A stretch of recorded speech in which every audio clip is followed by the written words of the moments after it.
En nombre del Padre, del Hijo, del Espíritu Santo. Amén. Que la paz del Señor esté con cada uno de ustedes, hermanos y hermanas, en este día viernes 24 de mayo del 2024. Estamos siguiendo el Evangelio de San Marcos.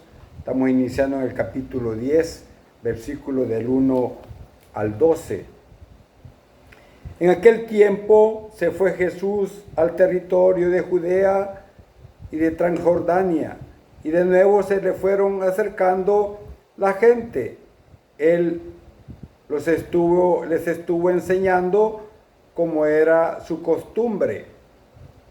Se acercaron también unos fariseos y le preguntaron para ponerlo a prueba: ¿le es lícito a un hombre divorciarse de su esposa? Él les respondió: ¿qué les escribió Moisés? Ellos contestaron: Moisés nos permitió el divorcio mediante la entrega de un acta de divorcio a la esposa. Jesús les dijo: Moisés prescribió esto debido a la dureza del corazón de ustedes, pero desde el principio, al crearlos, Dios los hizo hombre y mujer. Por eso dejará el hombre a su padre y a su madre y se unirá a su esposa y serán los dos una sola cosa. De modo que ya no son dos, sino una sola cosa. Por eso lo que Dios unió, que no lo separe el hombre. Y en casa los discípulos le volvieron a preguntar sobre el asunto. Jesús les dijo: si uno se divorcia de su esposa y se casa con otra, comete adulterio contra la primera. Y si ella se divorcia de su marido y se casa con otro, comete adulterio. Palabra del Señor. Gloria y honor a ti, Señor Jesús. Jesús enseñaba, como dice el Evangelio, con mucha autoridad y aprovechaba también toda ocasión para poder enseñar a su gente, porque su misión era transmitir la palabra que Dios Padre le había encomendado. Y así lo hizo. Hoy, antes de conectarnos quizás en el internet, podemos tener un rato de oración para pedir al Señor sabiduría, entendimiento, discernimiento, y decirle que nos hable, que queremos comunicarnos con Él, haciendo un rato de oración como fieles discípulos suyos. En primer lugar, hermanos y hermanas, pedirle al Señor capacidad para aprender lo que Él nos enseña.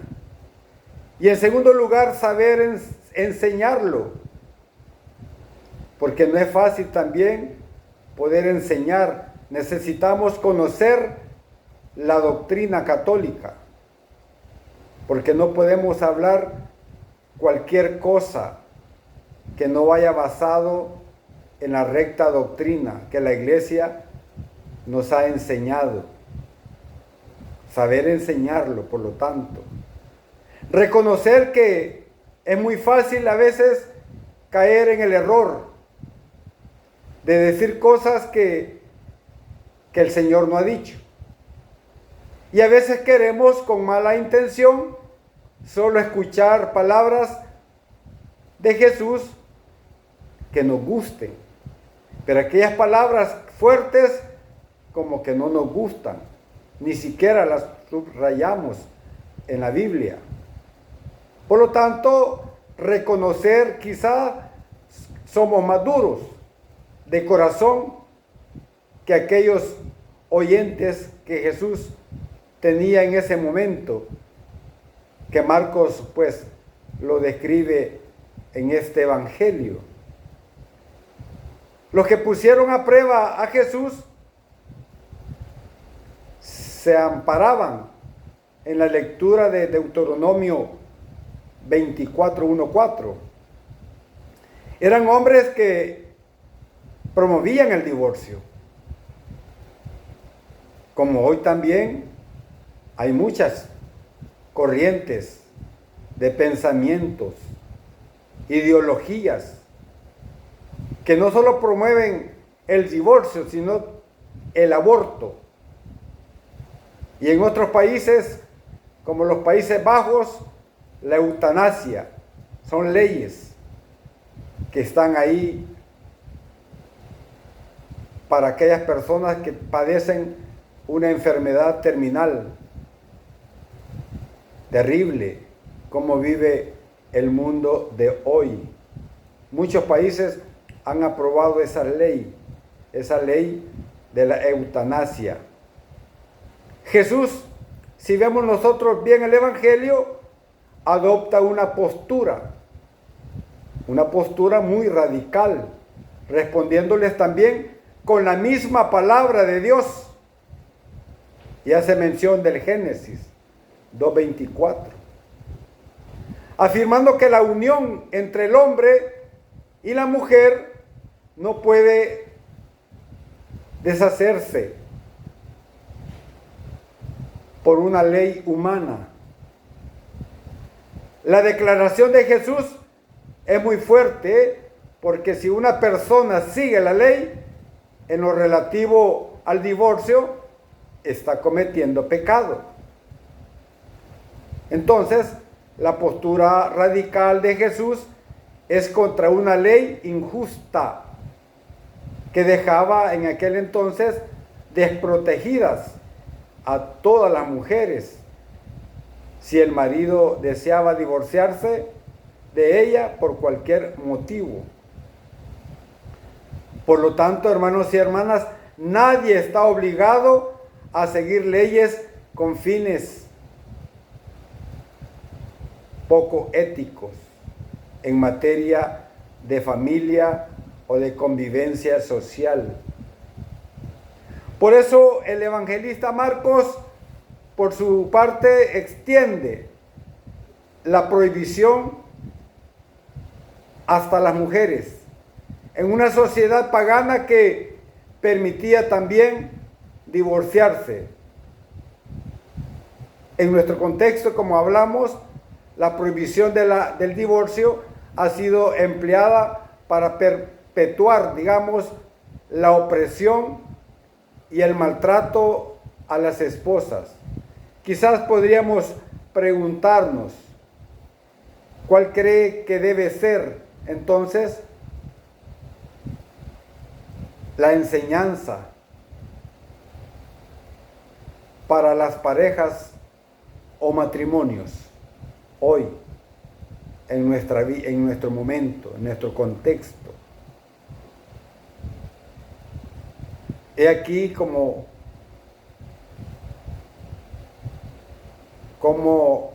convence los judíos de que no se debe repudiar a la esposa con las palabras de Moisés, cuando ellos creían que obraban conforme a la ley de aquel repudiándola. De igual modo, y por el mismo testimonio de Cristo, sabemos que fue Dios quien hizo y unió al hombre y a la mujer. Uno de los mayores servicios que los cristianos podemos prestar a nuestros semejantes es ofrecerles nuestro testimonio sereno y firme de la familia, fundada en el matrimonio entre un hombre y una mujer,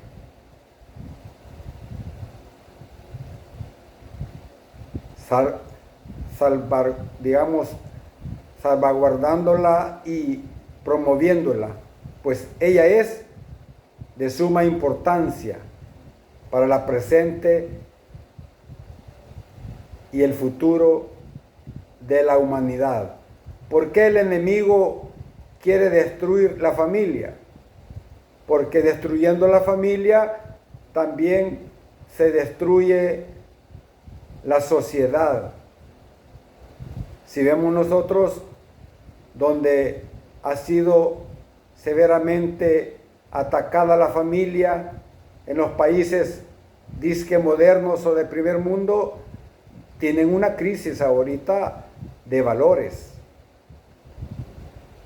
En primer lugar, las mujeres no quieren tener hijos. La sociedad en esos países, el 65% está adulta mayor. Y por eso que en algunos países europeos hasta le pagan a las mujeres latinas porque vayan a parir hijos. Porque las mujeres europeas no quieren tener hijos. Pues por esas mismas corrientes ideológicas que se han dejado impregnar en sus sociedades disque modernas. Hermanos y hermanas, el divorcio adquiere también su carácter inmoral a causa del desorden que introduce en la célula familiar y en la sociedad. Este desorden entraña daños graves para el cónyuge, que se ve abandonado por los hijos, también traumatizados por la separación de los padres y a menudo viviendo en una tensión a causa de sus padres por su efecto contagioso que hace de él una verdadera plaga social. Nosotros aquí en El Salvador hemos vivido esos efectos. Las maras, las pandillas, ¿de dónde surgieron? En la mayoría de ellos de hogares desintegrados. A veces dejaron a los hijos con los abuelos y los abuelos estaban más para que los cuidaran a ellos que para cuidar hijos ajenos. Y es eso lo que hemos vivido nosotros también en nuestro país. Y es por eso que tenemos que ponerle atención también al matrimonio, a la familia. Porque la familia es ahí donde se viven y se practican los verdaderos valores. Es ahí donde surgen los verdaderos ciudadanos, los verdaderos políticos. Hermanos y hermanas, oremos por las familias de nuestro país, especialmente, pero también por las familias de todo el mundo, para que sean familias verdaderamente basadas en el amor, en la caridad, en los valores de Jesucristo. Alabado y glorificado sea el nombre de Jesús, ahora y siempre, por los siglos de los siglos. Amén, amén y amén.